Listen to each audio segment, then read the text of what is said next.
Hello and welcome to another edition of Turned Out a Punk. I'm your host, Damian Abraham, and once again I'm bringing you a conversation with someone who grew up listening to punk, may or may not still be involved with punk, but had their life changed by the genre in a major way. And today on the show, someone who I've waited many, many years to get to have a conversation like this with, a legend in the worlds of playing music and also producing and recording music as well, from the band The Fastbacks and The Cheaters and a bunch of other stuff we'll get to in a second. The mighty Kurt Bloch is on the show, and trust me, this is a monster of an episode. More on that in 1 second, but first, if you want to get in touch with me, head over to the email address turnedoutapunkpodcast@gmail.com. That's run by my brother, who is the show producer and the guest booker extraordinaire, Tristan Abraham, and he will get the message to me. Thank you, Tristan, for all the hard work you do. You can also find the show on Instagram, on TikTok, on Facebook, on YouTube. All of those at Turned Out a Punk on those platforms. I'm on Instagram at Left for Damian, and you can follow the stuff we make for the show over on those places. I make these little edits out of some of these episodes, little tidbits to kind of keep you informed about what's going on in the show. And if you want to support the show, tell your friends about it. Let them all know that you enjoy this podcast.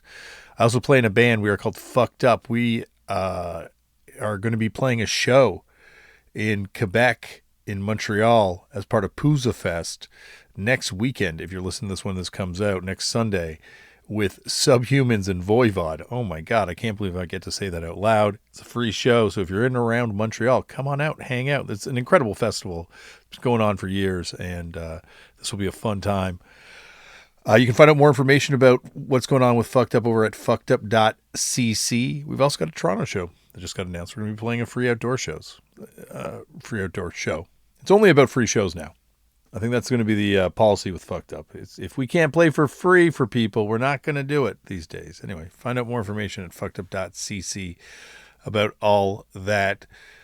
That's it. All right, on to today's show. As I said off the top, this is a good one and one I've wanted to do for years. From the Fastback, Kurt Bloch is here. Now, if you do not know the Fastbacks, you have been deprived of one of the greatest bands to come out of punk rock, and they have never gotten bad, and they put out tons and tons of records, like continue to put out fantastic records. Put out an unbelievable record last year. In fact, there's no bad place to jump on with this band because there are no bad records in this catalog. And I say that, I know how absurd that sounds, but I do back that up.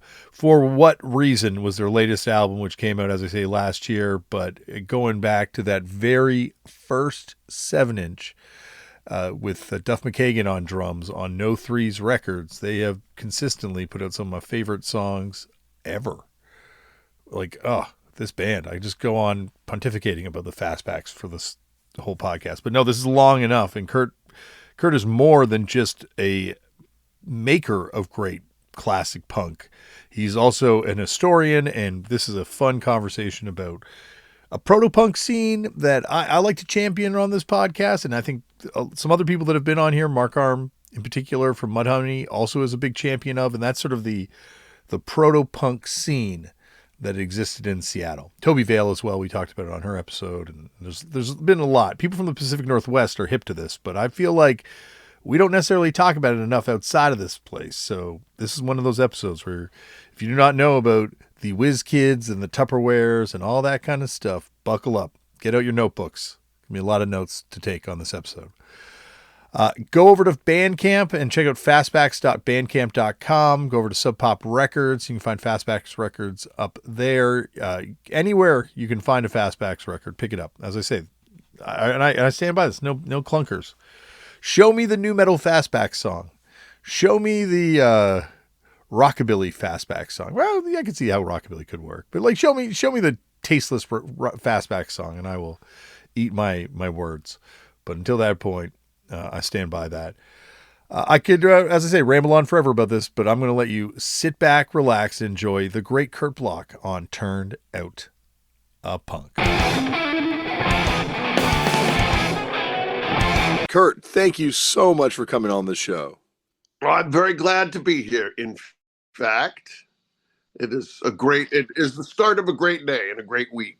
Well, I appreciate that. For me, this day has been a long time coming because I feel like you are someone I've wanted to talk to on this podcast for like 10 years since I started doing this thing. So I feel Oh, like heck yeah. we're finally making it happen, even though there was a semi maybe rumored appearance of you at some point. But I don't think we're allowed to reveal who that was.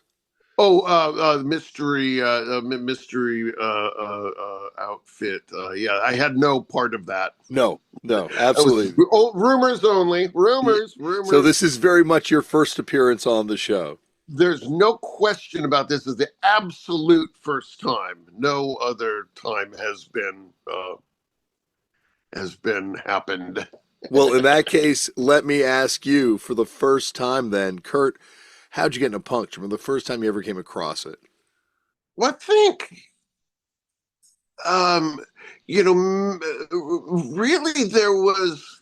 I forget what the name of the show was. One of those late night news shows on television back in probably was 1977. Well, it could have been.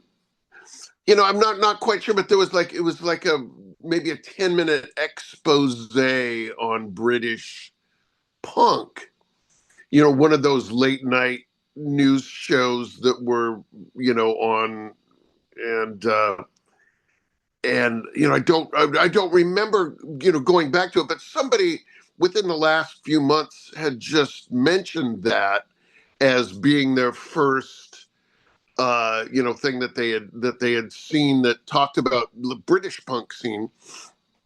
And we remembered Rat Scabies was on there. Maybe they had a 3 seconds of the Damned playing somewhere, and then Rat Scabies saying, "So I like the energy and all the excitement and energy." But when they start throwing stuff, that's when I get that was going too far for him when they start throwing stuff, and we're like, when they start throwing stuff at bands, you got to be kidding. Like, you go to see a band and people would throw stuff.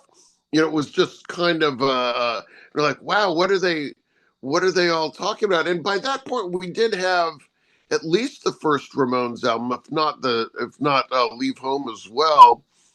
I worked. Our high school had a radio station. That's awesome. Um, no, was totally. It was the most awesome thing of all time.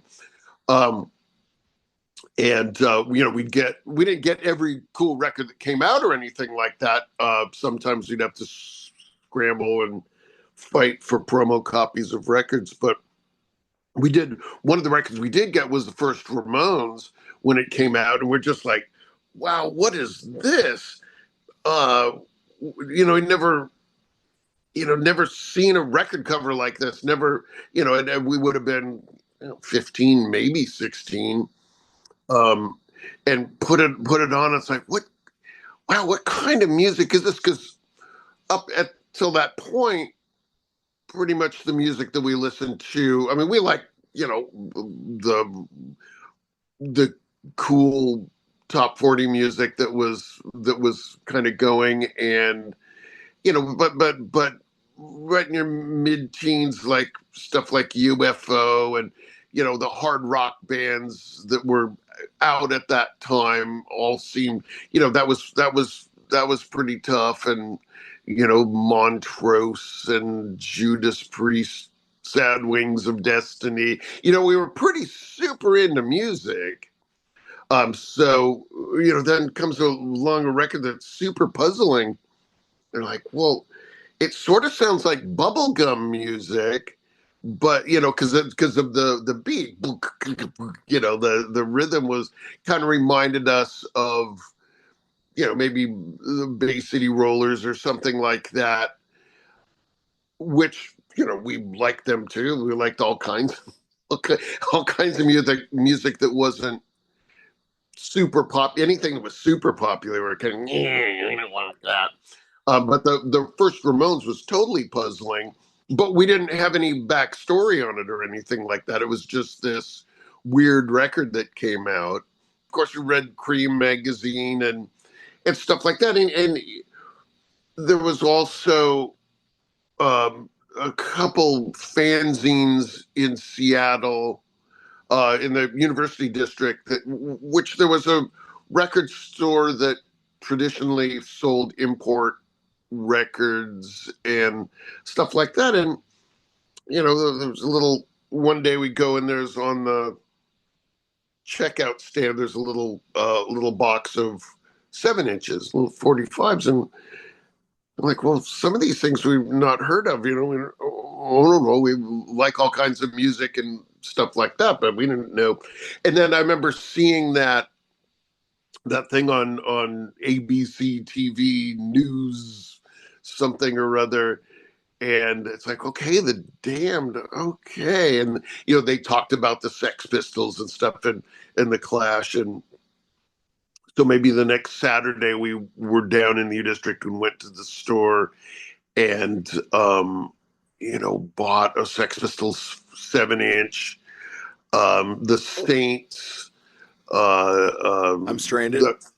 Well, not I'm Stranded, oddly, but that first 12-inch, the UK 12-inch. Yes, and it's got is it Lipstick on My Collar, maybe? No, there was that one. That was a little bit later. This one was, it had Do the Robot on it, and it had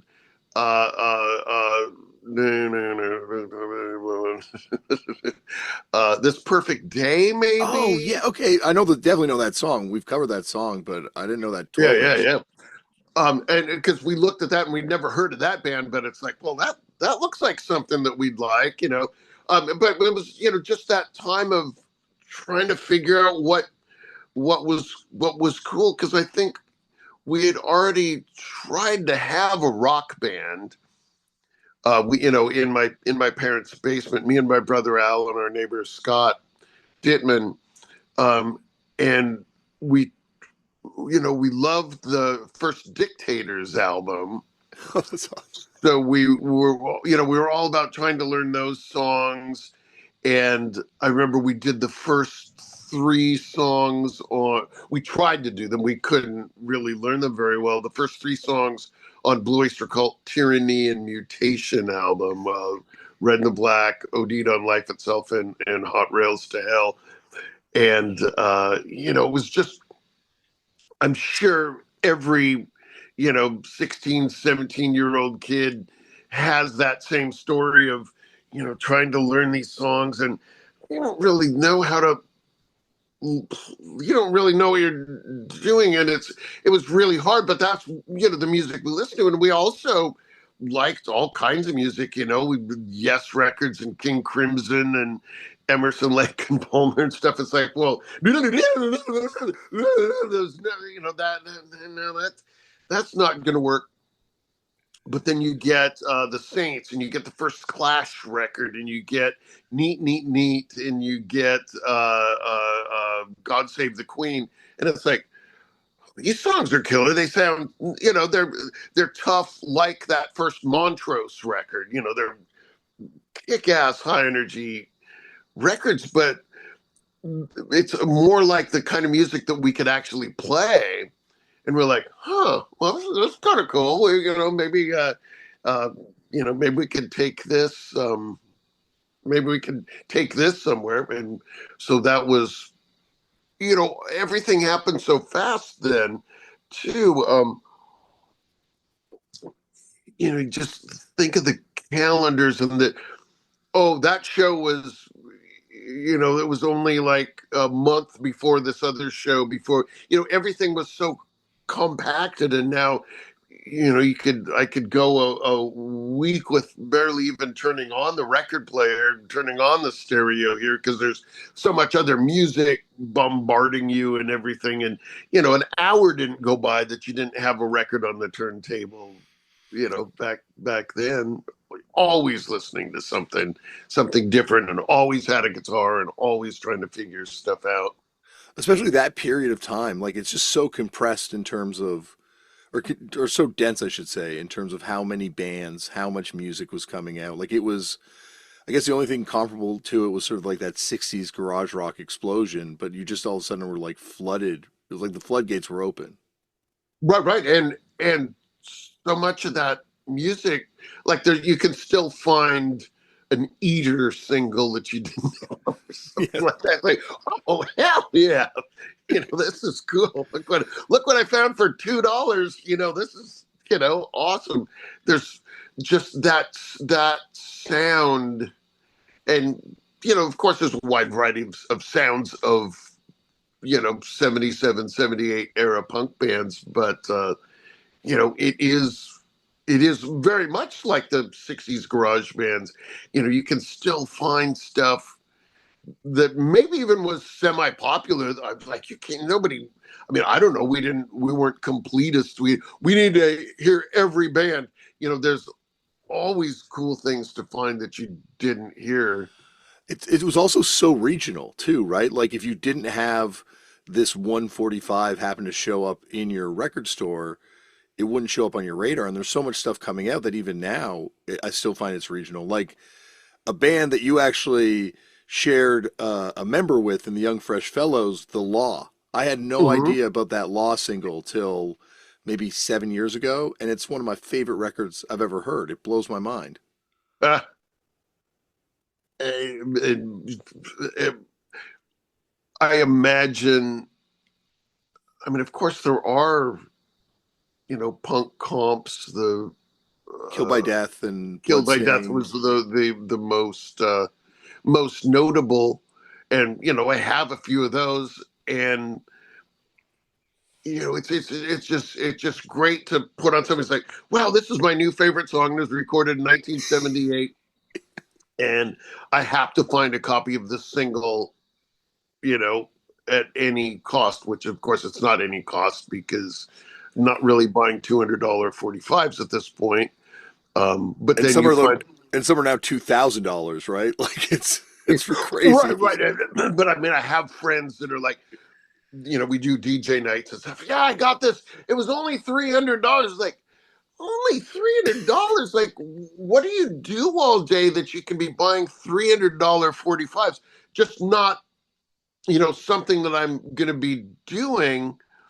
And then you look at, of course, even some of the records that I was part of are in the, $1,000 range. And it's like, I mean, that's cool, great. But that's a lot of money. I parted with hundreds of dollars for records that you've been on, so I'm definitely not. I'm going to hold my tongue on this part and ask you: were the Sonics on your radar as a kid? Like I know those records were out of print, but like, did you know about the sort of garage Yeah, rock stuff? oddly, I mean, not oddly, but yes, for sure. That first Sonics record, everyone had that.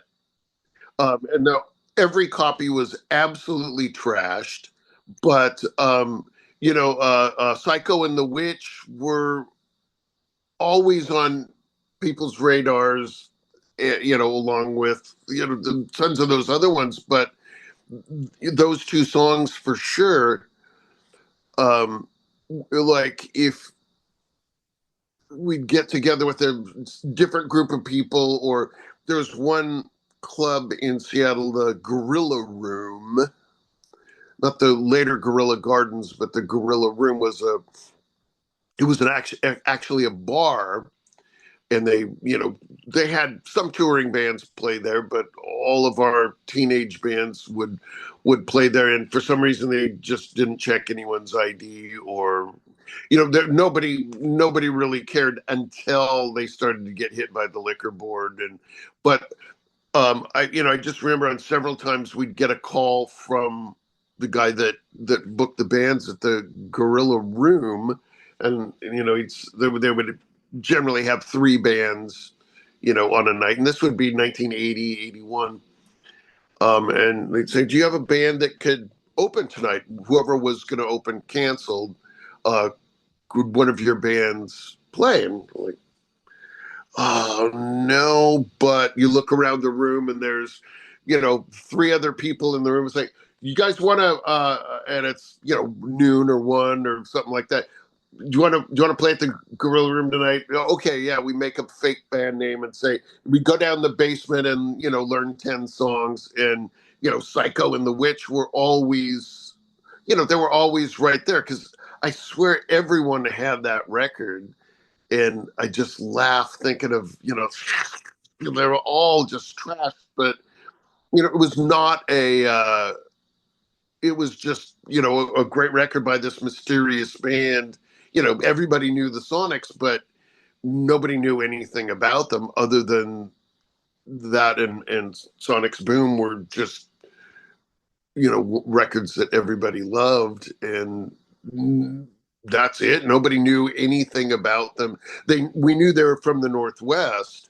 It's funny because they make the Ramones sound almost, well, the Ramones are poppier, but they make the Ramones sound like pop rock by comparison. Like when you listen to The Witch, like the way the screaming vocals, like it's a lot more aggressive. The drums and the singing are just, not, you can't compare them to anything really. And, when we first heard the Ramones, I don't know that we thought it was super aggressive per se. Because we were listening to the actual hard rock bands at the time, amongst other things. I mean, we always loved, the Raspberries and Badfinger and, all the kick-ass pop bands too.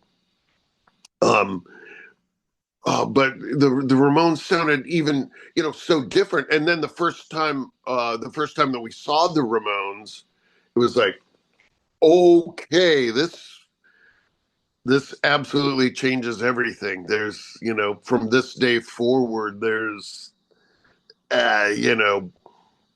just that blitzkrieg of, kick-assness, and they were louder than any other band, and they were like brighter and non-stop, like up until that point, bands, they play their first let a show, they play the first two songs probably right next to each other, and it's like, all right, yeah, how's everyone doing tonight? Yeah, okay, woo, yeah, is everybody getting high? Yeah. And there's none of that. It's like, all right, I mean, the 1, 2, 3, 4, well documented, but nothing. We'd never had any of that sort of pummeling yet in our teenage rock career. And you find out how hard it is to do that, especially if you're not very good. If you're just learning how to play guitar, how do you play 45 minutes worth of music without stopping? It's nearly impossible. I mean, you have to practice a lot, but then there's part of that is something that you can only learn by playing show after show after show after show. And it just was just fantastic. It was just unbelievable, and then you go back and listen to the records with even another added, bonus of knowing how killer it all is. Yeah, that's a great deception with the Ramones. Like, oh, it's easy. Anyone can do it. And then you actually like listen to those songs and get into those songs. You're like, no, they've got some chops. And there's also like you're saying, there's stuff that they're doing that's not really replicatable, right? Like no one can play like Tommy, even Johnny. The way like when you watch Johnny, he's standing perfectly still, and it's just his wrist going like crazy. It's like that's technique. That's not amateur stuff. Right, and that's not something that that's not amateur stuff. No, and Joey Ramone vocals, you just can't touch it. Like, and there's people that can approach that, but what a combination of people. And Dee Dee, as far as basically, like, I remember one of the things I remember about hearing that first Ramones record is that it's like, okay, these guys have taken all the roll out of rock and roll. It's it's so stripped down, and it's, void of, almost semi-robotic sort of music playing, is what we sort of thought. It's like this, sort of trance rock band, da da da da da da da da da da. And that's sort of what we thought. And then you go see them play, and it's not that at all. I mean, that first Ramones record is a little bit different in many ways than the rest of their records, and it's absolutely, one of my favorite records of all time. But now you listen to it, and now music has gone so far in that direction with, drum machines and MIDI and everything, Pro Tools, that grid, that even regular rock music is so much more robotic sounding in so many ways. And you go back and listen to that first Ramones record, and it's so rock and roll, and it's got so much swing in its narrow rhythm sort of style, and it's like, wow, I think everyone should have to go back and listen to that first Ramones record, like, once a year. if Yeah. you think if you think you like music now, go back and listen to that once a year, just to remember, what started this whole thing. And it's just out of this. It's just from another world, that record. Well, you say started this thing, but I've always been fascinated about the stuff, especially in Seattle, that comes just before the thing, which is, I guess, the Whiz Kids would be the first. I guess it's not even a band, right? Like it's more like a troupe in a lot of ways at first. Yeah, Z Whiz Kids is an interesting one, because us growing up and being, teenagers and listening to hard rock and pop music, and before the actual punk music as we know it got started. Of course, we loved the snotty punk bands from the 60s. And I was later, going to buy 45s at record stores and stuff, and people would refer to the 60s bands as punk bands. It's, oh, they're one of those 60s. We put under the 60s punk bands. It's like, you don't know what punk music is. And of course they did, and it is. But I never saw Z Whiz Kids, and people are like, oh yeah, that was a big part of Seattle music, and I'm not here to discount Z Whiz Kids by any means, but we didn't know or care about Z Whiz Kids. There was a New York Dolls poster for them playing at the Paramount here in Seattle in 70, was it 73 or 75? Maybe it was 75. And Z Whiz Kids are on that poster. We're like, what's Z Whiz Kids? Uh, People say they were a punk band. I don't know about that. I don't know that they. I think they were more a troupe.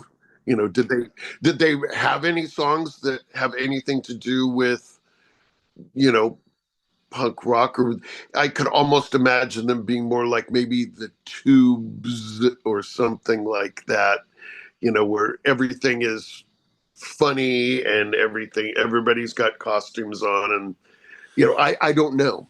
But I find that's what punk is, right? Like it's a combination of hard rock, street rock and roll with sort of that art school, funny, nothing serious, theater school kind of pretension. And it's like the two mixing in the middle, right? Like that's what the Sex Pistols are, right? Like that's what like the Damned are. Like they have almost sort of this like pantomime glam feel, but it's also this return to like real R&B influenced rock and roll. Right, rolly rock and roll, Yeah.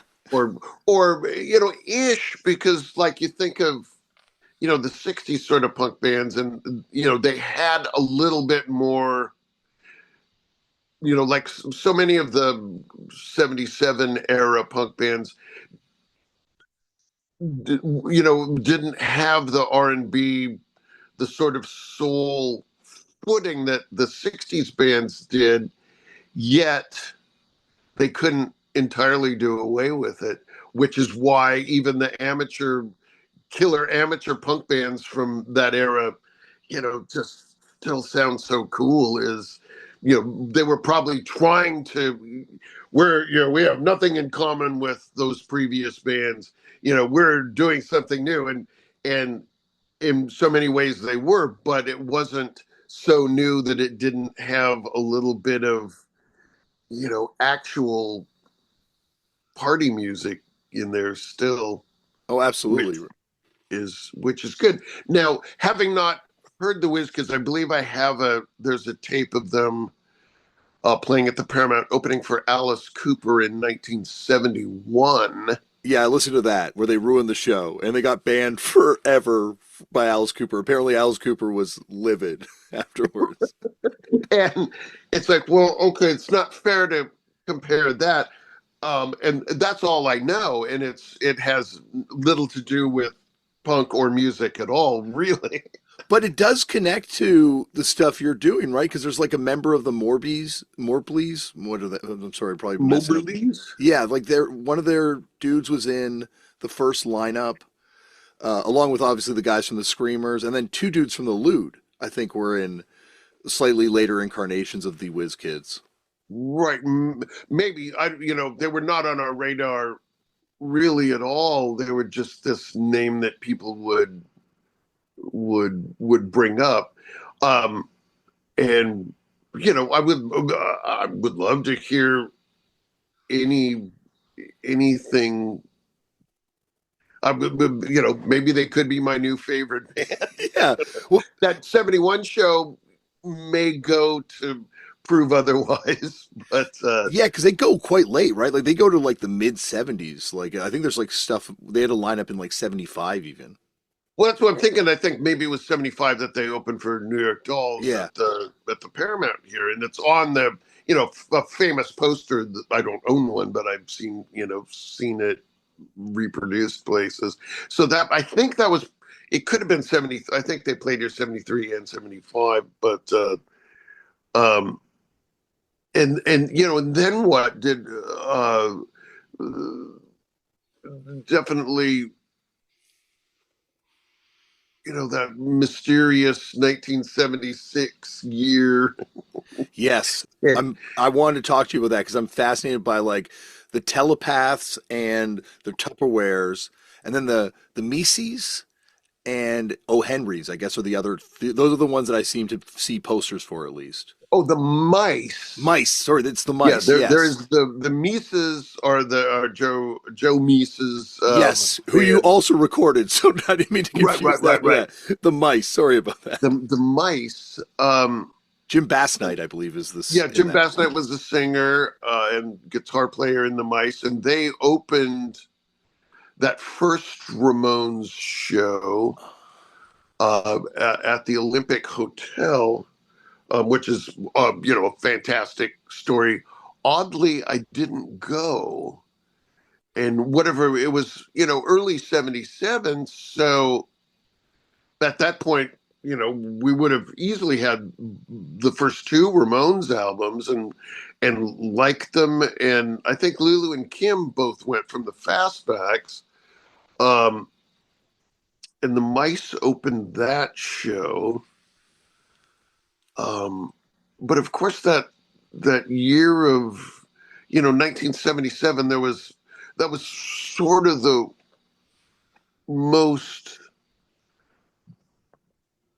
So much happened in that year, and so many things changed that it's unbelievable. I was assembling a calendar because now I keep a book with, everything I do, like a journal, back in 1977, I most definitely did not. But there was so many shows to go to and so much to do and so many things just blow in your mind when you're a little kid. And, everything from starting your first band to, seeing Cheap Trick for the first time, having your mind blown by, all these like killer bands, and seeing some punk bands and seeing the Ramones for the first time, and just sort of threw a wrench in everything. Would the Flaming Groovies come up and play? No, I don't think the Flamin' Groovies ever played in Seattle in the 70s. The Cyril Jordan led one. I don't know if the Roy Loney version ever made it up here either. Because we ended up being pretty good pals with Roy, and he came up here quite often and did shows and had a little band that he played with of Seattleites, and tell some fantastic stories. But I don't think that, as far as I know, I don't think they ever played here. And when Shake Some Action album came out, everyone had that record. So I mean, we just loved that band so much too. And I think that would be pretty well documented if they ever made it up here. Yeah, because I guess it's through Cheap Trick that you're kind of getting that sort of power pop influence on a lot of your early stuff, like the Cheaters. Well, the Cheaters are kind of a tough. I love that single. Oh, good. Speaking of spending hundreds of dollars on your output, It to me, and I'm working. We just unearthed a Cheaters show from 1979, May 1979, that was recorded on a 4-track. And so I'm trying to put together. I made a Cheaters comp probably 10 years ago with all the basement recordings we did, which to me are better than the single. The single was the first time any of us had been to a actual recording studio. And as much as we liked, ratty sounding punk singles, we thought, oh, you need to go into a real studio to record a record. It's like, well, even the 1-track songs that we recorded in my parents' basement are, to me, more representative of what that band was all about. But so we think, oh, we got to save up money and go to a real studio for a day. And you get in there, it's like, we don't know how to do anything. and but whatever. It was a gallant effort.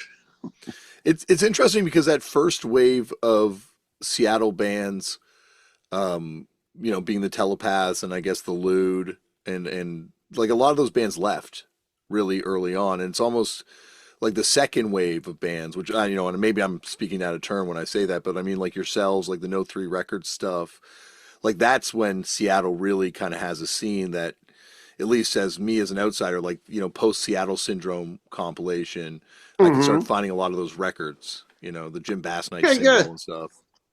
And up until the club, the Bird, which was our first punk club that was opened by the band The Enemy. Oh yeah. Who were sort of instrumental in jump-starting bands, punk bands in Seattle. There wasn't really very much there was hall shows, and that was about it. And there's the Telepaths, the Tupperwares, the Mice, those bands. But you couldn't really, no bars would hire you, because it's not what the kind of music that at that point people went to bars to hear. And like all bands had somebody who was, under 21, and but there are some bands, like whatever the band that predated the Lewd. Oh crap, what's their name? Um, you know, they were kind of, a lot of them were, you know, and I'm sure it's similar to scenes in other cities from that same time. The bands that were a little better at it had already been playing in some way or another. And so the Lude had a more typical band. The name escapes me, but I can think of it. That at least, you know, two or three of them were in before that. And the Enemy were a bit of a, you know, bar band that would go play around the Northwest, and they're like, you know, what are we doing? This is not happening. And you know, they I guess got bit by the bug, and were a dynamite live band for sure. And they started a rock club, and it was at, you know, one Ramones show at the Paramount that, you know, the cheaters, as we were all kind of hanging out, you know, before the Ramones went on, and one of them was like, "Are you guys a band?" I'm like, yeah, we're a band. That's like, because we're starting a club. This I think would have been late 1977. We're starting a punk club, you know, and if you guys are a band, you should, you know, send us a tape, and you know, maybe you can play at our club that's opening up in the next few months. And of course we did, and we got the call, and we went and played, you know, in March 1978 was our first shows. And if not for that, would we have met people and, you know, figured out how to put on a hall show? You know, because later we did do hall shows, the Fastbacks, you know, in the early 80s, 81, 82, you know, we did that all the time because we couldn't get booked in the regular bars. And so that was the only thing. But by that point, you could always find, you know, two other bands to do a hall show with. And it's like, well, I have some PA speakers. Well, I have a couple microphones. Well, you know, you just pool all your gear and find some milk crates and put some plywood on top of them for a stage, and, you know, do whatever you needed to do to put on a show. And not to say that we weren't ambitious in 1978, but it was, you know, there was less of a blueprint of a way to do things then than you know, than even there was in the early 80s. So the Enemy and the Bird Rock Club, you know, were sort of instrumental in getting everything together. And the, you know, you'd see the Telepaths and you'd see the Lude, you know, would be on these shows, and they would book the West Coast punk bands, the Avengers and the Dills and Negative Trend, and DOA played their first Seattle show at the Bird. And, you know, so it was just this uniting sort of force. It's like, oh, this is really fun. And they got shut down, you know, easily like 2 months into their first thing, and then put on a couple hall shows until they found a new semi-permanent residence that probably also lasted about 3 months before it got shut down. But, you know, such as it was. When the Telepaths played, that was probably after Nikki Sixx had left the band, right? Nikki Sixx was in the Telepaths. That I did not know. I got confirmation recently from Nikki Sixx because Randy Blythe from Lamb of God was on this podcast, and I was telling him about how there was a connection between El Duce, Nikki Sixx, and the Screamers. And he's friends with Nikki Sixx, so texted Nikki about it. And Nikki's like, yeah, I played with the Telepaths a little bit in high school. Interesting. He said they were a Tubes influenced band back then. So, yeah. Or glam. I think he said maybe glam, and maybe I'm putting the Tubes on that. I'm sorry. Right. There were, you know, I don't think I saw the Telepaths until 1977, but there are some tapes of them, you know, from 76, and and they are very, Stooges sort of sounding, like, hard brash guitar, and Kurt Warner, the singer, was and is and was trying to be this out of his mind person, and he was not making it up. I mean, he was that guy. And then by the time we saw them, they were a little more accomplished. It was clear that Bill Rieflin and Eric Warner, the guitar player, were taking music very seriously. And I believe when we first saw him was Alan Michaels playing bass, and who was great. But then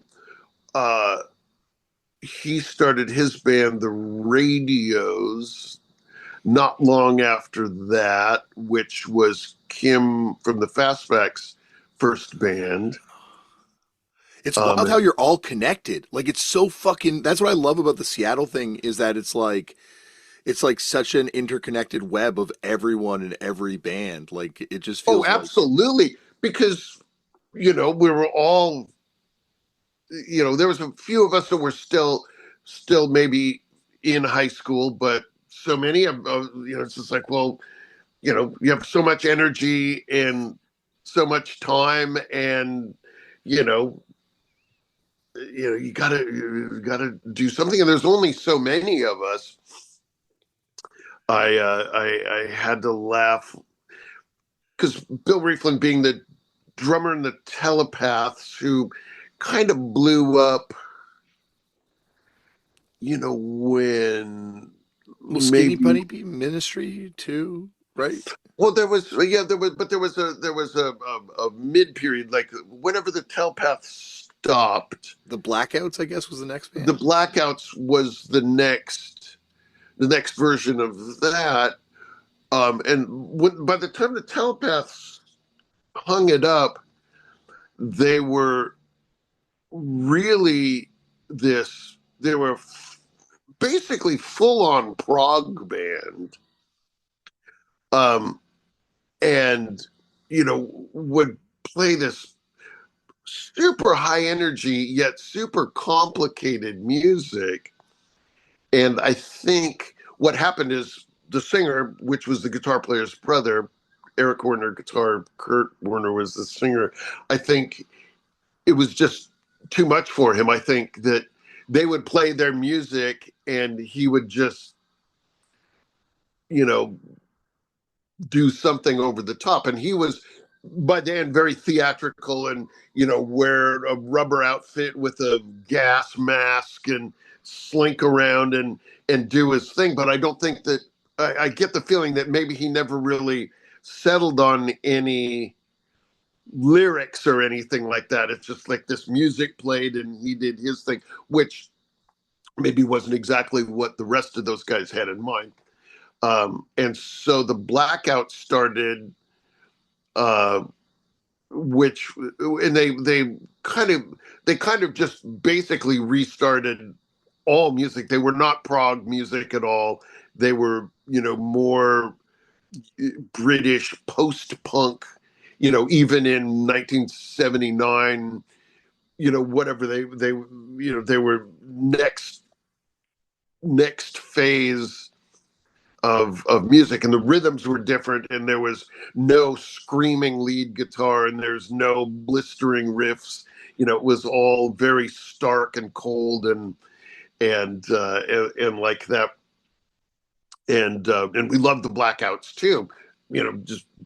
Just killer cool. It was like, whatever happened to the killer guitar and the complicated, it's like, yeah, we just doing something different. It's like, well, I guess so. Cool.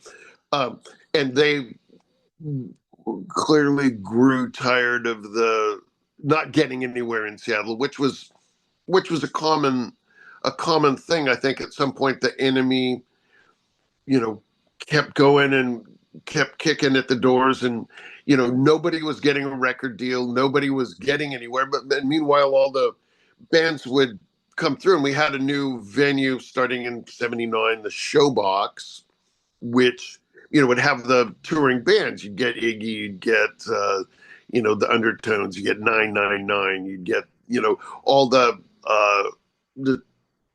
touring bigger league punk bands, and our bands often would be opening for these bands, and it's like, well, why can't we do any of these things? And so I think the Blackouts were the first ones to leave to San Francisco, and maybe that didn't work, and they moved to Boston, I think. I can't remember. And then got taken in by the Ministry, by Al Jorgensen. I think 3 out of the 4 jumped ship for that, and 1 moved back. And then did that, for however long. I imagine. I can't remember. I'm not really sure the history of Ministry, but I could imagine one by one them jumping ship on that. People did want to be professional musicians, and go and do things, like how often can you play in Seattle to the same group of 50 people who, are spread out amongst all the shows. It was quite frustrating. And, by that, I think by the, I always think of 1982 as the year that, just everything, the rug got pulled out from under everyone. And it's like, this isn't working. We have a bunch of people roughly the same age who really want to be in kick-ass bands and have a van and tour the country and do things, and nobody's getting anywhere. And the shows got weirder and more antagonistic people, and dudes with no shirts on and their elbows out bashing people in the face, and just like, okay, punk means let's fight. And it's like, well, no, it doesn't really mean that. It means you can jump around, but it's not really what we signed up for. Nobody wants your elbow in their teeth so much. And so I think at that point, that summer of '82, people we got to, nobody, people either moved out of Seattle and hadn't got anywhere, or they stayed in Seattle and hadn't got anywhere. So, a lot of bands broke up, a lot of bands reformed, a lot of bands went metal, as as probably in every city in the U.S. It's the punk band migration to metal bands. Some of them worked. Yeah, it feels like that's obviously very storied, I think, as well in Seattle. Like the divide, certainly as the '80s go on, between the punk and the metal scene, and I guess one side of town was the metal side of town, and one side's more the punk side of town. Well, West Side bands or something. I remember someone telling me. No, the East Side bands. There was a metal. There was the East Side metal scene. That's what I remember hearing about. They had it was like a roller rink or something like that had the metal bands, and the famous one would be 10-Minute Warning. That the Farts sort of broke up, and by the time the Farts stopped, they were killer. They were like, the last few Fart shows I saw were absolutely, mega killer. But of course nobody was getting anywhere. Nobody was expanding their horizons at all, and so 10-Minute Warning started sort of as an offshoot of the Farts. And then they got tired of Blaine Cook being the singer, so he went off and joined the Accused, and they turned into this sort of arty metal band. and had big giant hairspray hair. It's like, what are you guys doing? This is like, I don't know about all this. But they would play over on the east side. You know, they were the the first people that we knew that, you know, kind of Crossed over. but exactly. And they're the first crossover band. But the thing about that is then, you know, the East Side metal scene had women that would go to shows, which were all pretty much scared away by the shirtless underwear dudes with their elbows up at the punk shows. And it's like, well, that's kind of cool. But now I never actually went to any East Side metal shows, even though there were some of the bands that started out being metal were fine. You know, like maybe the Wild Dogs or something like that. Maybe they're from Portland, but they play up here quite a bit. And I remember seeing them for the first time, and you know, just no holds barred, kick ass, you know, metal of that era. You know, one guitar, screaming vocalist. It's like, well, now yes to that. Um, some of the bands that were, you know, maybe not quite as good. There's a kind of amateur metal that maybe isn't so good. Amateur punk music oftentimes is exactly what you want. But I think maybe in the metal realm, you have to make it work, to make it be kick ass and, you know, get my heart rate up. You got to kind of maybe have something a little bit more. And you know, since then I've heard tapes of some of these early 80s Seattle and East Side metal bands. And, you know, some of them are pretty good, but, you know, a lot of them, the tempos are, you know, just medium tempo. You know, they're just kind of a little lackluster. Whereas, you know, some of the bands, the Metal Church and whatnot, that, you know, had a killer drummer and, you know, they just go in with, you know, fast music. And it's like, okay, that I can do that. The mid-tempo droney, you know, either arty metal bands or the ones that are, you know, just trying to, you know, do the Motley Crue ballads and stuff like that. It's like, not for me. Yeah.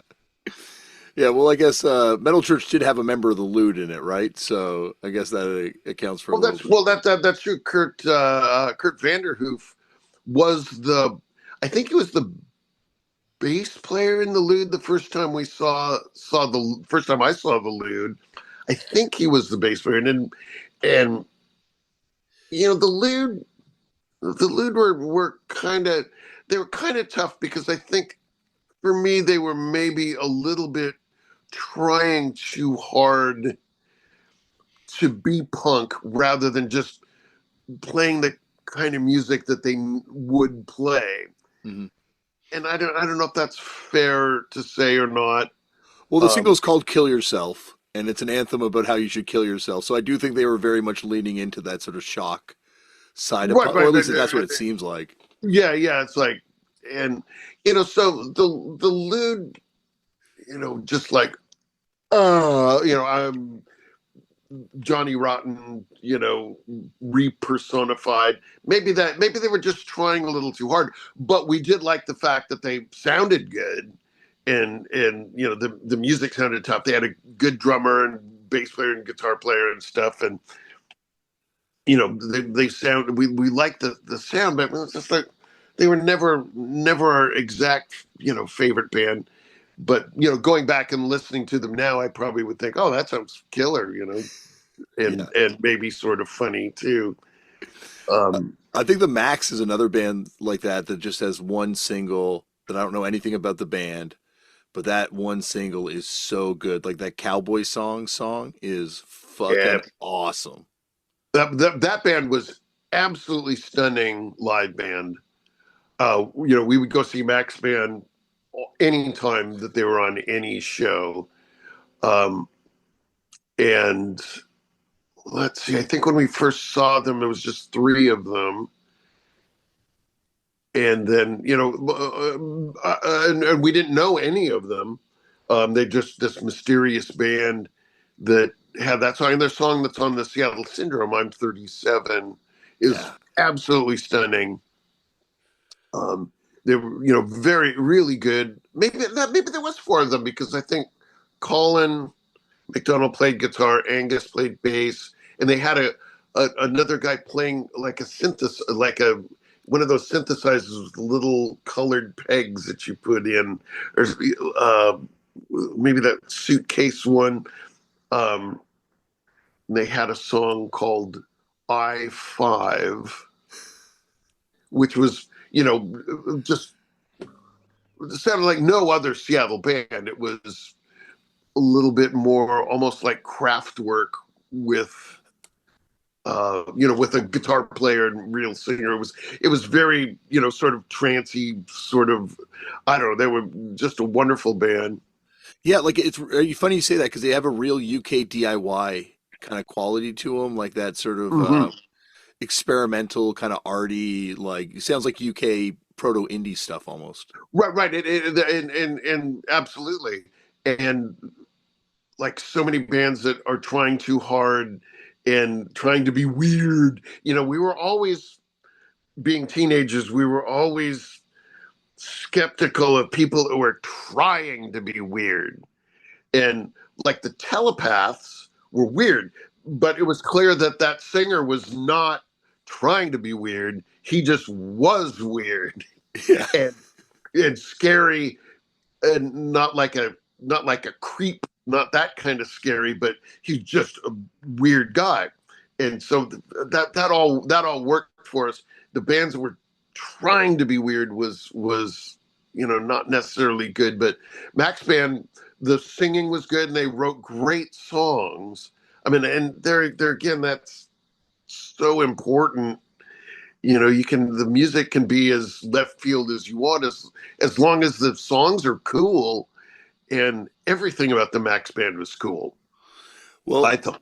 yeah, same. Here's a band that I think, I still wonder, were they trying too hard or were they authentically weird? The Mentors, because they started in Seattle right before they moved to. Oh, absolutely.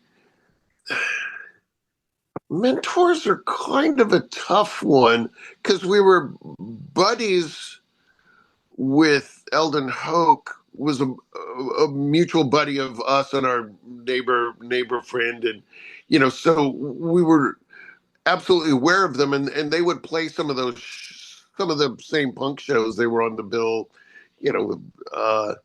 and they were pretty funny.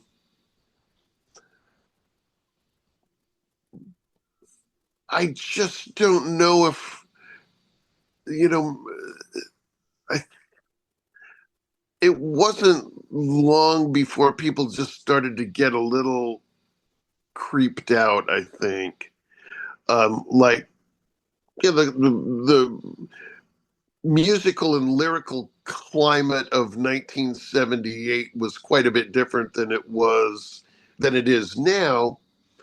And, some of their songs were obviously funny, and we thought it was all funny and ha ha ha ha ha. And then at some point it was just, these guys are not, well, I don't know, maybe it just wasn't really going anywhere. Then they moved to San Francisco, right? Yeah. Pretty Or early on. LA, right? Because he worked at the Mask. He was like cleaning out the Mask, apparently.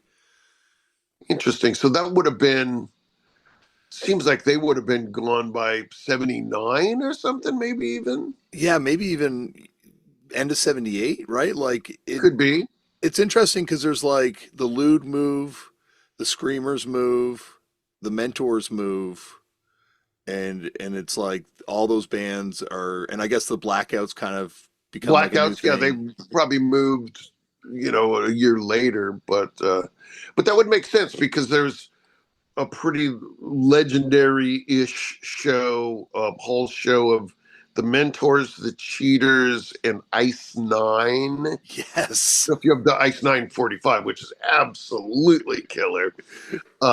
They were from Portland, but they came up here to record. I think they were buddies with everyone up here. Absolutely stunning, great, arty yet kick-ass live band. And there was, that show, and it would have been, summer '78, and maybe that was the last time that we'd heard of the Mentors. So they may have packed up and headed down at the end of '78. Yeah, and then they have I think it seems like a band that just got less and less a joke and more kind of like legitimately terrifying as time would go on. Yeah, and like the Lude, people are like, oh, first Mentors album, which was after they left, and the same with the Lude, their record. And I by that time, your thoughts are other places, and you're looking other places for your musical, excitement. And so I never had that first Lude record, and I never had the first Mentors album. So, someday maybe I'll dig in. Yeah, there's plenty of time to get to them, I think. Ice Nine, I've also heard they were like hard dudes too, right? Like they were tough guys. Or am I mistaken on that? I thought Jerry A told me that, but maybe I'm mistaken. Who did? Jerry A from Poison Idea. Yeah, I don't ever remember it seems like they were all totally approachable, and the singer kind of maybe was homeless for a while and stuff, but I don't remember anybody being, and the bass player died pretty early on, sadly. Yeah, I don't actually recall them being, at that point being, hard living cats, but was not super close with them, even though we loved their band, and the Cheaters and Ice Nine did several shows together throughout '78. Would like Count Vertigo come up and play from Portland? Well, he being the drummer in Ice Nine when he did like Count Vertigo, like the record afterwards, I guess. As far as I know, I don't know that if he did any shows, I don't think it was up here. Okay. We just thought that record was just a side project of fun, like little something, I don't remember ever seeing him do anything on his own. And we did like that record too. So it seems like if he did come up here and play, we would have paid attention to it. I guess also with Vancouver, is there like a lot of cross pollination going on? I know you do the Zamboni drivers at 7-inch, I think in around '85. Zamboni drivers. Yes, in fact, the Cheaters were to play. We had booked at the Smiling Buddha in November, first weekend in November 1979. We had that weekend booked at the Smiling Buddha, which is, the Vancouver punk club that went on for quite some time. And we had to cancel because we broke up the week before at a Halloween show in Seattle that we were playing. And so that would have been a feather in our cap if we could have made it up to Vancouver to do that. But, had to call and blow off our headlining weekend at the Smiling Buddha. But we would end up going up to Vancouver often because the drinking age is only 18. And we had there was the Smiling Buddha, which, you could see DOA and the Subhumans would play there.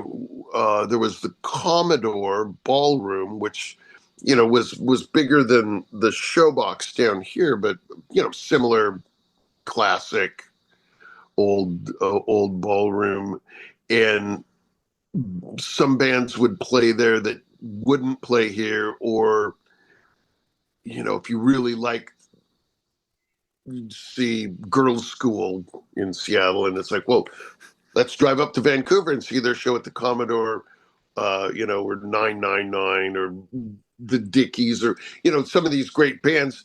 It's like, well, it's only a couple hours drive. If it's tough at the border, it might take 2.5, 3 hours, but whatever, you go up there and go to the show, drink some beers, and have a great time, and then find somewhere to stay and drive back the next day. So we always liked going up there.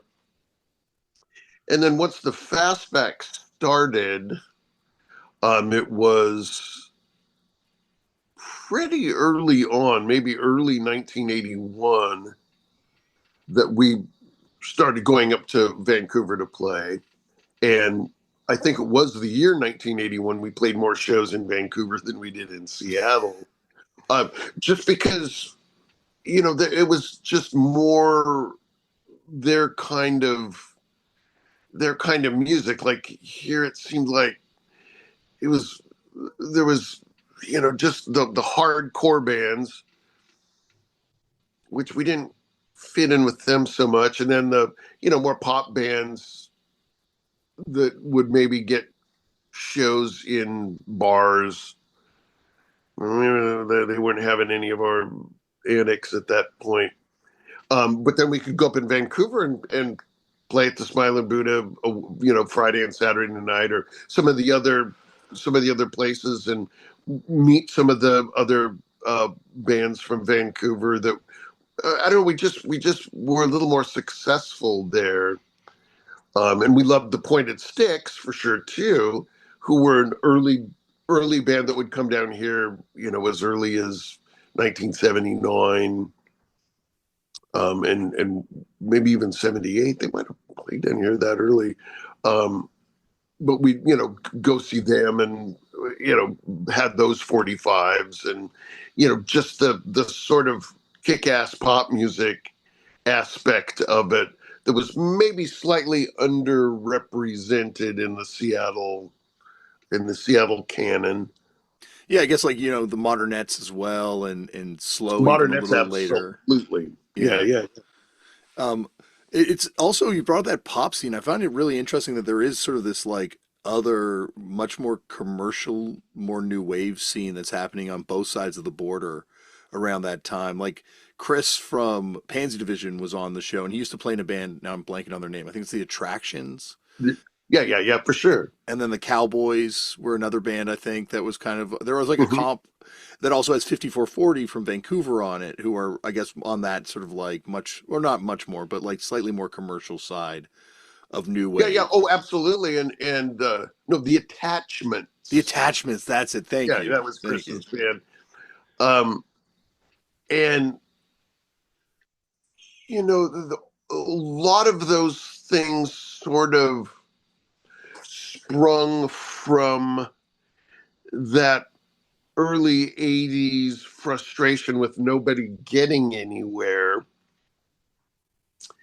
And I don't know, in the case of the Attachments or the Cowboys in particular, but it was clear that none of our early bands could even get shows in bars that regular people would go to. And we had the Gorilla Room, and there was some other bars that would ultimately originally take some chances with some of the harder bands in 1980, 1981, but they always ended up going bad.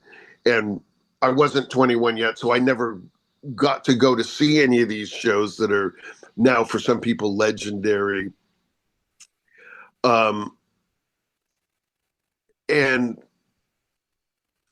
But there was bars that were happening that would have original music bands that people would go to, and we were just not invited. And if we ever had the chance to stick our foot into that pool, it would be nope, you guys are unusable. You're not our kind of band.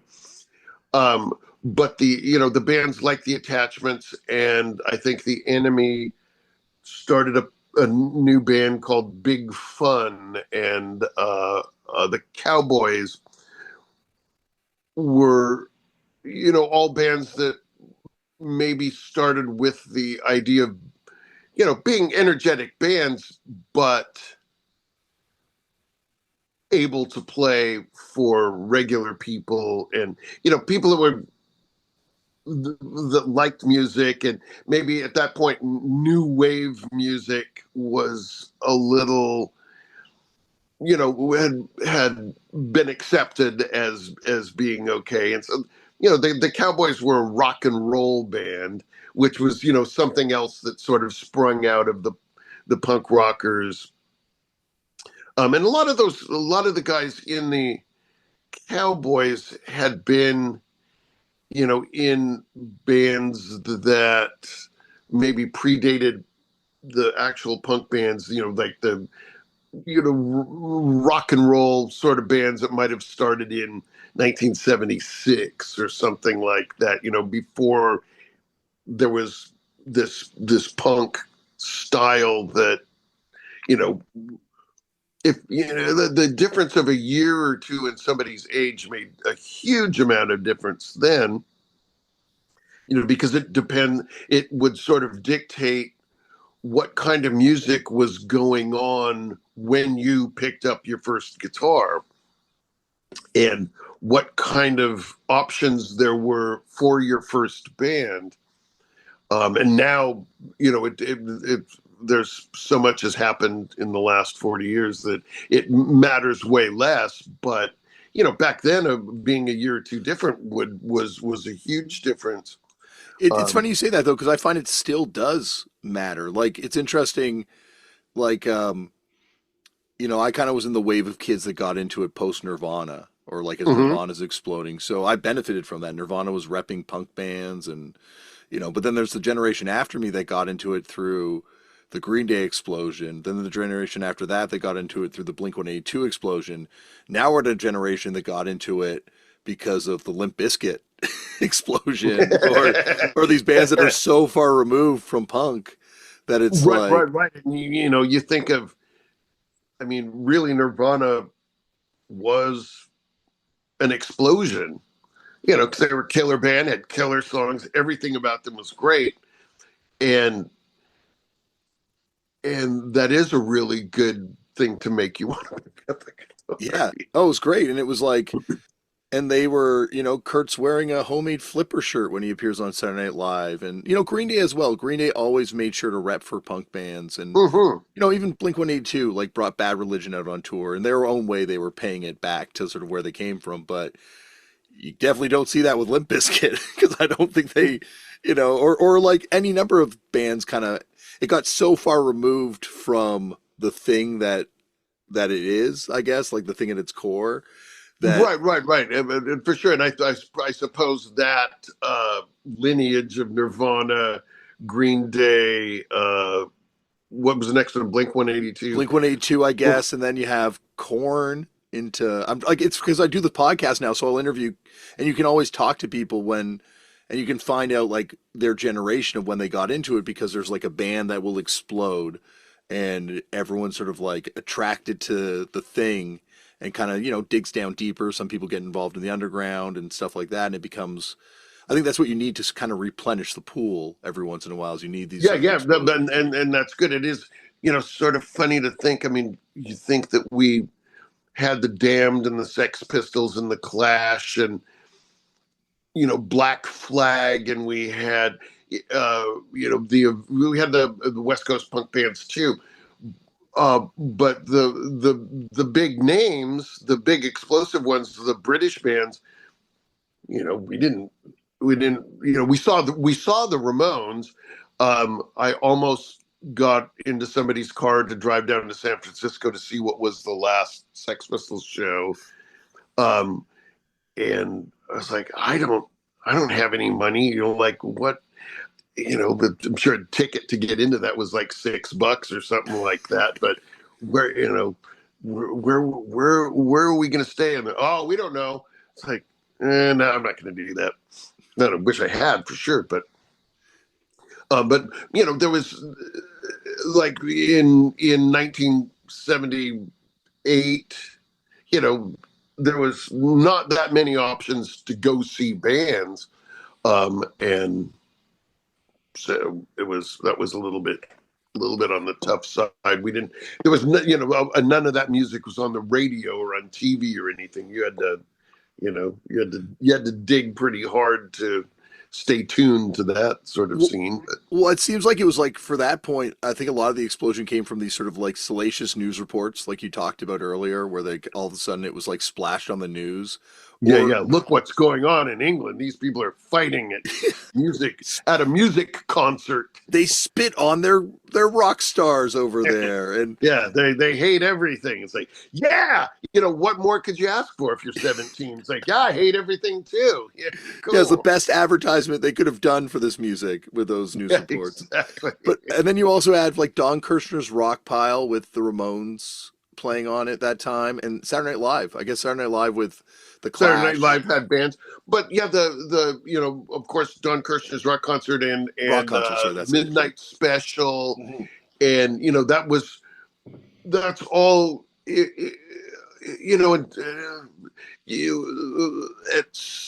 That's all we had before we started going to rock concerts. And me and my brother may have gone to some rock concerts in 1975. But if you're just like 13, 14, parents weren't going to take us to any shows. It's like, well, we want to go to this music show. We'll take you there and drop you off, and you try to figure out a way. Well, you can take the bus back, I think. We don't know. Okay, well, be careful out there. Like parents were so different. It's like, well, okay, you guys will find your way home. Take care out there. Be careful. See you when we see you. Yeah. Be sure to come home and stuff. Oh, yeah, we will. We don't have anywhere else to go, but and of course that was just really great. And then to see, I think one of the first rock bands, like you go to the big shows, and we didn't go early enough, so you end up sitting way in the back, and you can tell that it's the band you like playing there, and you can hear pretty good and stuff. But it wasn't until you see some bands, right up front, and you hear the sound coming out of the amps and stuff like that, and you're like, wow, that kind of changes everything right there. That's pretty cool. Yeah, like you can't really go back. Like I remember going to see AC/DC, and like you're saying, sitting in the 200 level at the Sky Dome, and they were my favorite band. But then like 4 years later, I'm seeing a band and the lead singers jumping off the stage and tackling. It was Alice Donut too, so not even a crazy band, but the lead singers jumping off the stage and getting into a fight with someone who spat on them, and it's just like, I can't go back to sitting in the 200 section watching a band. I got to be up front for the rest of my life. Right. Well, exactly. And just think of some of the rock concerts that I'd been to, and definitely a turning point was going to see Kiss in August 1977, and Cheap Trick was the opening band. And a buddy who was a huge Kiss fan had gone to see them in Vancouver, BC, like the week before. I think they did a few shows across Canada and then came back. He's like, don't miss this first band. They'll absolutely be your new favorite band. I was like, now I would go, yeah, right. But back then you're like, really? It's like, yeah, they're the greatest band I've ever seen, Cheap Trick. And I was like, all right. So, going to the Kiss show and pushing away up front till you're right up front and seeing this band who were my new favorite band at that time and absolutely changed everything. It's like, wow, this is the greatest thing I'd ever seen. I don't even know how to, how to comment on it. It was my, absolutely my new favorite band. And then, Kiss goes on and he's like, oh, I don't care about this anymore. And I think I ended up staying till the end of Kiss, but went back to the seats. And it's like, I think Kiss is done for me. I think, Cheap Trick is moving forward. I think Cheap Trick is the way to go. Then, next year, in 1978, the lineup was Ted Nugent headlining. It was 2 nights at the Coliseum here. Ted Nugent headlining, Cheap Trick middle, AC/DC opening. And we had Let There Be Rock. And I just, you can't ask for a better record than that in any way. And we're like, oh, yeah, we're going both nights to that. And, we're outside waiting in line to get in. And whatever time it was here, AC/DC starting. And we're still waiting in line. We're like, fuck this. This is crap. And finally we get in, we missed, AC/DC probably played 30 minutes and we missed half their set. And we're like, well, this is absolutely unacceptable, because there were, imagine, it was the first time I think that AC/DC had played in Seattle. And there was a radio station, the KISW, I believe, they actually played Dog Eat Dog off Let There Be Rock. And so we heard it even on the radio, and I went and bought that album and thought, wow, this is the coolest band, and it's like, wow, punk people, what are the punk rockers going to think of this? I don't know, but it's like, wow, it's so killer. So the next night we go, and we're waiting in line, and it gets to be whatever, 7:30, and there's still a huge line. It's like, I'm not missing AC/DC.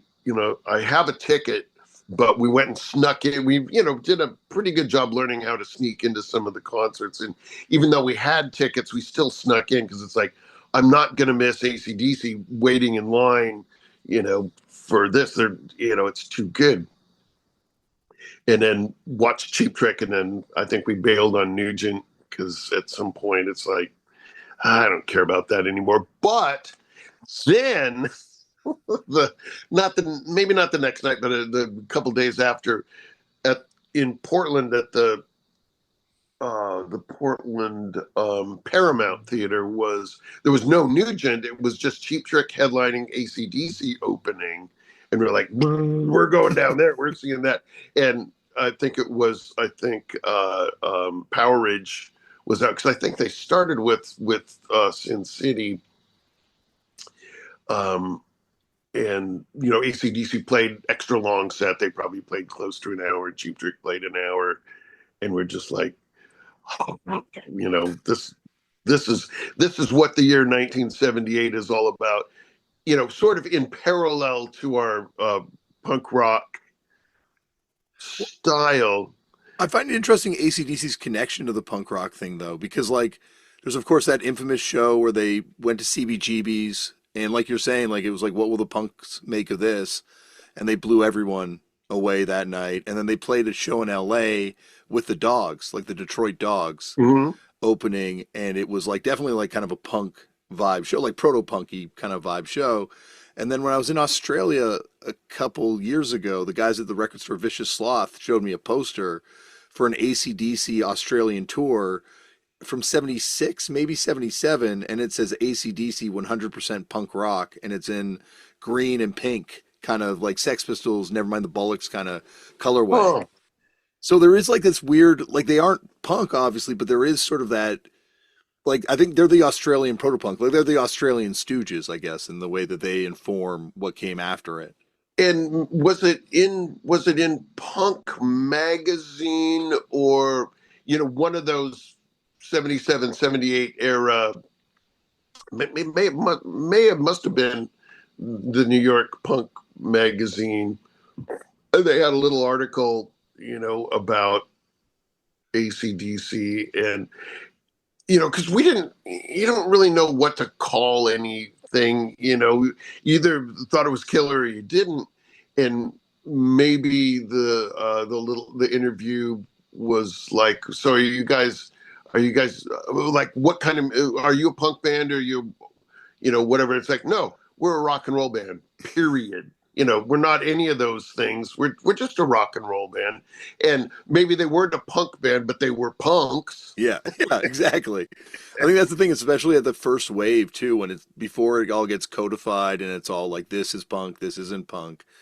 There's a lot of stuff that had that kind of attitude and had that vibe. And I think look at that, look at those Zeke records later on. That like that is what happens when AC/DC is that shows you how punk AC/DC is. Those Zeke records.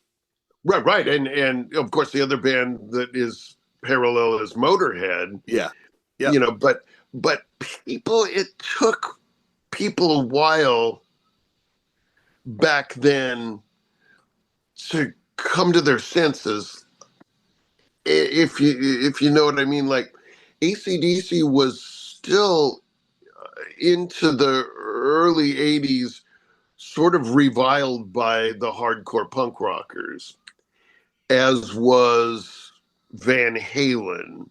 And when first Van Halen came out was also 1978. So, I thought 1977 was a banner year for getting your ass kicked by punk bands, and AC/DC, Cheap Trick, Van Halen, all, sort of had this parallel force that, came to fruition in 1978. And, to be blown away by the first Van Halen album, and knowing that it was something that, it probably absolutely hurt our punk rock credentials, that, we loved AC/DC and Van Halen as much as the Damned and the Clash. But we did. And, it's just weird. I remember early 80s, Fastbacks shows, and, maybe we learned Highway to Hell. Maybe we learned Everybody Wants Some by Van Halen, and, would play those songs occasionally, here and there. And a handful of people would be excited about it, and a handful of people would spit and throw shit and fuck you. It's like, oh, right. Oh, yeah, that's wrong. And people didn't even like Motorhead, and I would give Motorhead the badge of honor of kind of bringing all kinds of kick-ass music together, whether it's, metal, rock and roll, and punk kind of, they were sort of the first band that everybody could get along with, in all your different practices of music.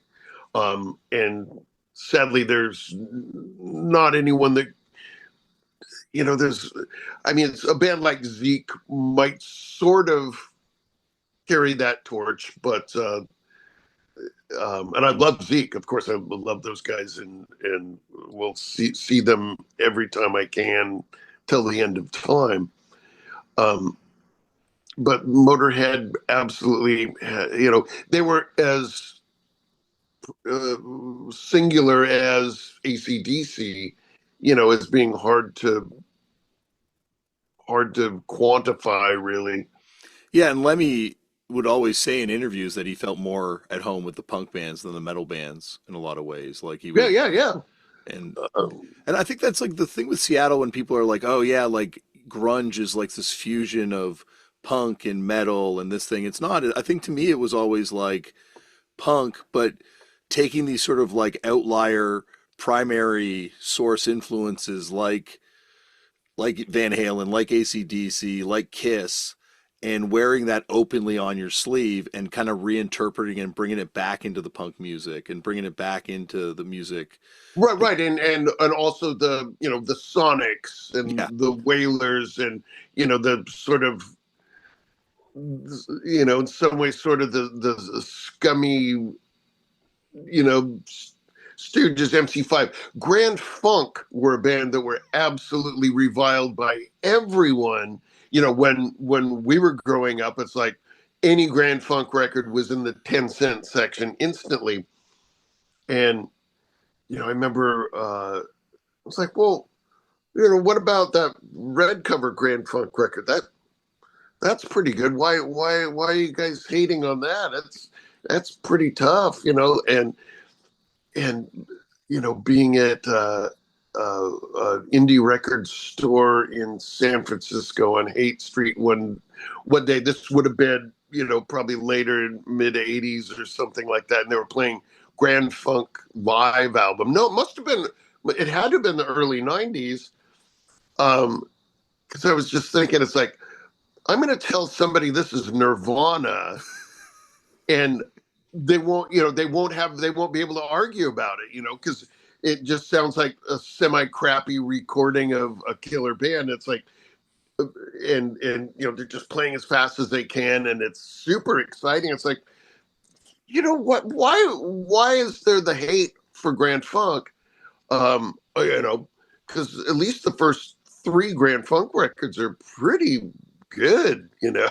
There's lots of good stuff after that too, but maybe because they were super popular, you know. But you know, this was at the time that the Stooges and MC5 records were like, well, that's where it's all at. It's like, yeah, but don't forget this other band that was sort of doing the same thing, and everybody hates them.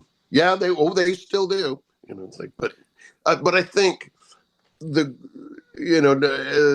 grunge is kind of an odd term for us that came from Seattle. But if we accept that as the nomenclature, I guess, the nomenclature of Seattle music circa 1988, 89, then, you know, that's fine. But at some point, people forgot what they were supposed to hate. And the sound of the bands, the grunge bands famously not necessarily had the Marshall half stacks, and they famously didn't necessarily have the SVT, you know, bass amps and the drum cages with everything mounted on. They were a little bit the equipment. They were, you know, playing the little short scale Fender Mustangs, and you know, they're playing the amps that didn't sound like metal of the current metal thing. So they, you know, there was a difference between Mudhoney and say Alice in Chains or something like that. You know, they compared to Alice in Chains, Mudhoney sounded quite grungy. Yeah. And so you're right. You know, not so much, you know, making a conscious effort to blend Black Flag and Black Sabbath. It was like, well, we all have been in punk bands before. Let's just do what we do and make the sounds that we do, and, you know, not do the things that we don't like. You know. Yeah. Well, I guess speaking of bands that were extremely popular, you booked the first out of town Guns N' Roses show, right? Like you guys with Fastbacks? I believe so. Yes, I believe it was their second show ever. Yeah. In fact, they only had one show before that, and would be interesting to find out. There was one thing that I read that said that show might not have happened. So I've never dug into that. I think I think Duff talks about it in the book where they like are on the way, and yeah, I think the show that they were supposed to play on the way got canceled. So that might have been the first. And I think there might be a little bit of error in that in Duff's story in his book, in which I'm sure I must have read it, but I don't remember. But people are like, well, the Seattle show didn't happen on the day that it said it did, because they didn't get here till a couple days later, and blah, blah, blah. It's like, well, if that's what Duff said, that's fine, but it did happen on that day, and they got here, right before the show, I know because we were on the show and, they didn't want to play last, but, we thought it would be more exciting if they did.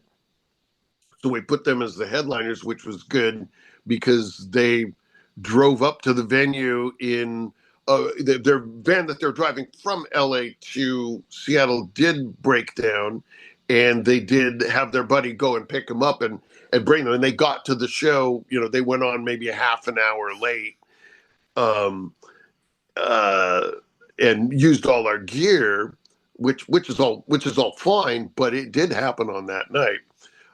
So, some of the things in some people's stories might be a little bit erroneous, but it was, if not it was at least their second show. If not, there's a slight chance that they might not have actually done a show before.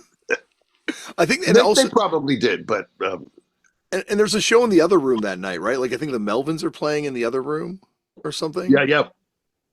And we love the Melvins. I try and remember at that point if they even had a record out. Yeah, because I think they're opening for someone, if I remember correctly. Oh, the headlining band in the other room was Raw Power. Raw Power, that's it. It's like one of the craziest nights of music imaginable. Right. And I've never heard of Raw Power. It's like, well, that's kind of a pretentious name for a punk band. It's like, yeah, I don't know about all that. And that venue was an old theater with two theaters in it. So the dressing room was a projection room that was up above. So you could see the stage on this side that was Fastbacks and then Guns N' Roses later. And then over here was Melvin's Raw Power.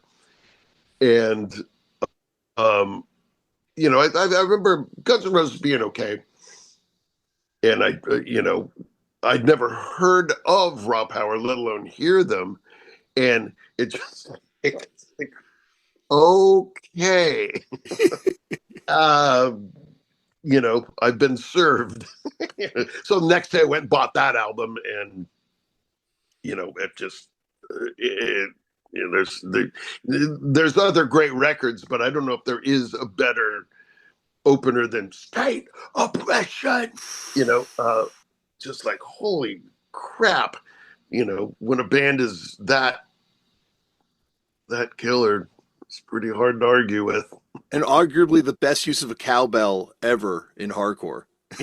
Yes.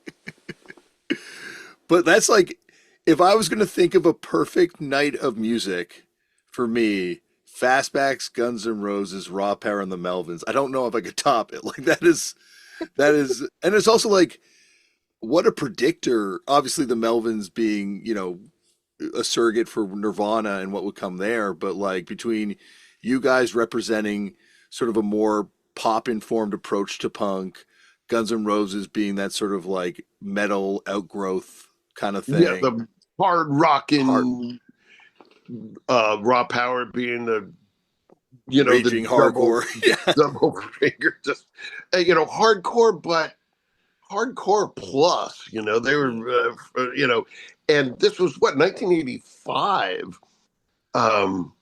So yeah, what a night. Yeah. And to be able to, just look down and see. I think probably the Melvins played at the same time we did. So I probably didn't see them that night. But then Guns N' Roses were, we knew they would call and say, we're going to be there as soon as we can. And I remember them, driving up, and I don't remember who got my amp at that show. They just walked in with their guitar cases and were like, here, plug in here. Here's the volume. Here's the preamp, here, everything, go for it. And they played, but I think maybe we had seen the bulk of the Raw Power show. I can't remember exactly what order things were in, but yeah. If you were to guess who would have been selling a million records a few years later. Yeah. Some of those people were quite successful. Yeah, and it's interesting too because also Izzy was in a punk band called the Atoms out in L.A. before Guns N' Roses too. So there is sort of like it does kind of come out of punk with them. Oh, no doubt. And now, the first time the Fastbacks went out on a tour, what was the name of the place? The first show we played in Los Angeles. Um, oh, criminy. Was it like a punk club or more of like Yeah, it a was absolutely a punk club. Godzilla's? No, it would have been like January 1984. Oh man, not the Olympic or auditorium No, or it was just it was down below. I think one floor down, and it was on a week on a Saturday night, I think. And one I can't Madame believe I Wong's or not Madame ish. yeah, One, what is the other one? Fuck, yes. Uh they're like right across the street from each other, right? Like kind of thing. Madame Wong's and never it. went to. I don't think I ever went to Madame Wong's, but I do remember being tired of traveling with my band, being worn out of them, and I got to go walk around. And the first time I saw a taco truck was then, and went up and ordered a couple tacos, thinking they were going to be U-shaped crispy things with stuff in them, and they were street tacos. They're little tiny things. It was like being a little disappointed looking at them. It's like, oh, okay, so that's why they're only $1. And eating those and just thinking, wow, this is the absolute greatest thing I've ever had. Going back down to the club, being really excited about it because I felt better, and I believe that we'd figured out that Slash was there. Duff was not our drummer at that time, but he was our roadie. And I think he had figured out that Slash was playing drums in one of the bands that played that Oh night. no, it was Izzy. Izzy's old band played that, like the band he did after the Atoms. I think he told me when he's on the show that you Oh, is that guys. right? Yeah, and they dressed in drag. I think he was saying at the show. They might. I'm trying to remember what they were called now. Fuck. Yes, I And think. oh yeah, because I did Google the date, and it found not a poster for the show, but the month calendar for the venue, and it was a band from Portland. Oh gosh, why can't I remember anything? I can send you Yeah, the I'd love to I see can that. Yeah, send you please. the thing, and who was in the audience, but uh, Johnny Two Bags from Social Distortion. Another friend was, on tour with them and shooting the shit about things, and found out that, oh yeah, I saw the Fastbacks in L.A. in like late '83, '84, and so it's like, wow, what a wild night. Well, that's what's so amazing about this music is that it constantly attracts cool and interesting people. So you like break down who's in the room at any given show, and you're like, wow, this person became a music producer. This became like this person in this band. This person did this thing and that thing. And it's like, it's just because it's like one of the few places that you can go as a young person. And like you're saying, you don't have, there's no barrier of entry. Like you don't have to be good like Kiss to do this. It's like, hey, anyone can do this. We can all be lured by the myth of the Ramones being easy to copy and just try and do it. Right. And I don't know what it's like. Every now and then I'll go to a young person's underground show, and sometimes they're super fun. Um, you just wonder, like, because being a weirdo was definitely celebrated back then, like being a regular person, you would stand out, more being a business person outfit, Yeah. you know, in 1977 or 78 or 79 or whenever. Dressing You like know, Bill Bartell in the cop outfit or something. I think Bill Bartell probably had no problem being accepted as a nut job Yes. in any of his guises. You know, because there was no doubt whatever he was wearing, he is Bill Bartell. You know,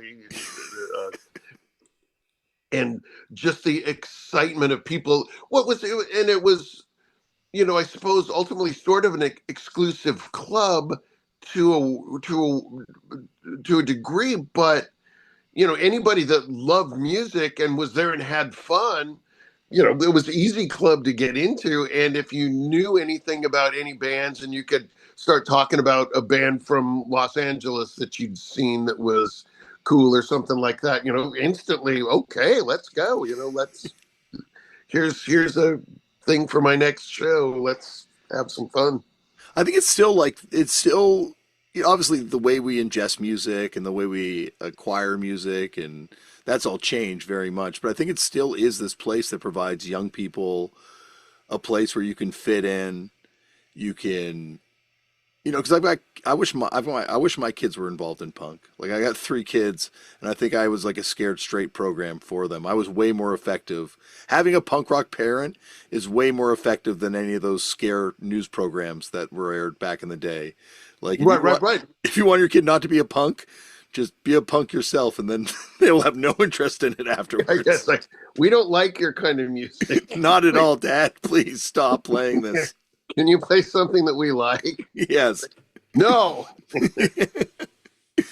They do not want to hear the Max as much as I try and play them that single, but they like the Fastbacks because they like Green Day and they like pop punk stuff, and so I got them into the Fastbacks. So I've been But they very don't proud like of the it. Max. That's weird. I think it's too DIY sounding in a way. Like it doesn't have enough of that sort of like oomph that I think they need as kids now. Mm-hmm.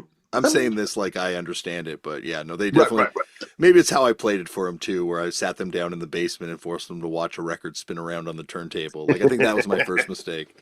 Should have put it on YouTube. Yeah. The YouTube video of the record spinning. Yes, that would have been. They would have loved that for some reason. If there was an obnoxious kid talking over the record, they would have preferred that too instead of Right. Somebody's iPhone pointed at the record with the horrible sound. Yeah. Like, come on, I know you can do better than that. But people like. I think that's part of it now is that there's almost like an aesthetic of amateurism that because of YouTube people want with things. Oh, I imagine. Because it's what they're used to watching, right? Like it's all my kids watch. And it is an interesting. The amateur aesthetic is really interesting because you know you can't. It has to. The amateur aesthetic has to come naturally. You know, it doesn't work. There's you know, and we rallied against it so hard back in the old days because the non-amateur aesthetic took money and somebody that knew what they were doing. Neither of them were within our purview at the time. And now anybody can make an absolutely professional sounding, you know, thing on their laptop, you know, with samples thrown on and, you know, like whatever Apple garage band drum kits and stuff like that. You know, people send me their recordings and it's like, wow, you know, if we had this when we were teenagers, you know, who knows what we would have come up with, you know, because there was nothing at all like that. But then it's, in some ways, it's almost like it's better to have at least a toe in something crappy just to assure people that you're actually doing it and you're not just putting pieces on a computer and, you know, singing and auto-tuning every note. And it's like you just listen to some of the music of today, and it's like, this is terrible. there's nothing good about it. It sounds like, we loved Kraftwerk. We loved the krautrock bands. We loved the bands that tried as hard as they could to play like robots. But it was people trying to play like robots. It wasn't something Robots. that you didn't have a button you could push just to repeat the same thing without end. You had to actually make it sound like that. And even you listen to maybe the first or what's the second New Order record, Power, Corruption, and Lies, and maybe they had a metronome in the thing, but it was I believe it was before MIDI. It was before everything played itself. So you had the drummer trying to exactly stay on the little thing in their headphones, but they're still playing the things. And then you had somebody going gong gong gong gong gong gong gong, and that was exciting because you could tell somebody was actually doing that. It's like, oh crap, I got off. Oh fuck. Okay, go back. We'll punch in. Okay, gong gong gong gong gong gong gong gong, and playing things that were, what were later to be copied for, whatever everything hooked together automatically, and the drum machines that were synced to the bass machines and were synced to the keyboards and stuff. It's like, that transition really lost something of excitement. You want to go see a band, and you want to see somebody going gong gong gong gong, and you want to see somebody going ding ding ding ding ding.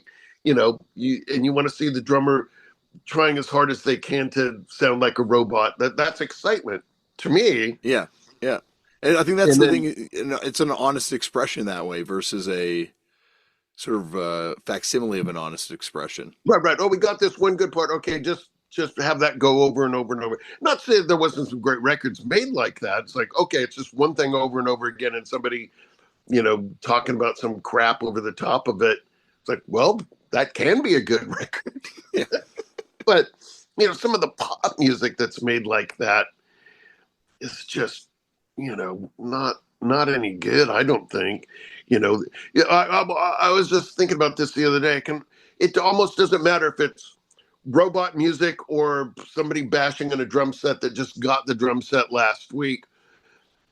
Sometimes just somebody blaring away on some music, whether it's good or crappy, and somebody yelling over the top about something they hate. There's always some interest in that. Absolutely. Like some of my favorite records ever are just basically the most it's just like a guy complaining over top of a drum machine. And it's like, right. This works. Yeah. Expression. He or she is actually complaining about something they do not like, and unlike so many other kinds of music, I don't know if that will ever go wrong. Yeah, I think that's why this genre's here to stay, right? Like, because there's always going to be someone who's going to find a new way to complain about stuff, and exactly. Either a new way or something slightly different than the last person that's complaining about things. And whether you have an American accent or an English accent or Scottish, whatever, like there's just so many different, as long as you're not bullshitting everyone and you're not complaining about something that you don't need to complain about, as long as you're being truthful, I'm in. Well, anytime you want to come back here and talk about the future of music, the past of music, I am in, Kurt. Thank you so much for coming on this show. Well, that's awesome. I had a wonderful time, and I think what we got up to about 81, 82, and we touched on 1985. So there's still, there's still chapters. 40 years. We got 40 years left to get through. 40 years of 40 years of punk.